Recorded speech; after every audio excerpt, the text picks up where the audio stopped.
Ababukeli bethu baphawulile-ke ngezingqinamba zamanzi.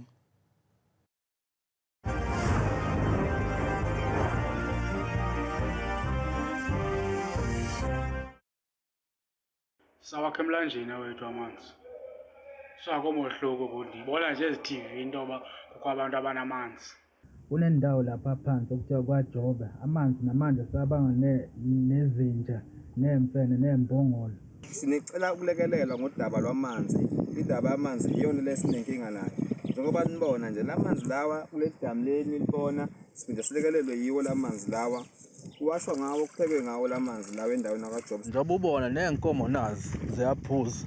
Yabo ziyaphuza inkomo nabantu basizakala khona njengoba ubona nanga nje umnusisi uyalokho uyakha lapha ngebhakede phambili umubhekisisa kahle. Ababukeli bethu baphawulile-ke nakwezinye izinkundla zethu zokuxhumana. Mantengu Ntuthuko eNkundusi uthi yena ngapha Mtubatuba nje cha angenelisekile kakhulukazi eNkundusi ngathi sesiqiwini ngendlela okomise ngayo umsakazi. Ulungi Mkhize uthi kuthina emzinyathe esigodini saseMatabedu kunzima 2 weeks ayaphela and it's only 7 houses ayavaleka bo sesafunda ukugeza ngo2 litha kuphela kubi. Umuzi Dlomo yena uthi saze sawahluphekela amanzi olundi enhlungwane sagcina ngoJanuary 8.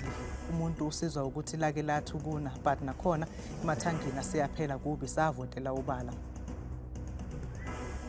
Bukeli wethu thumela umbono wakho wevideo ngoWhatsApp nesihloko sosuku ku 071 670 2548.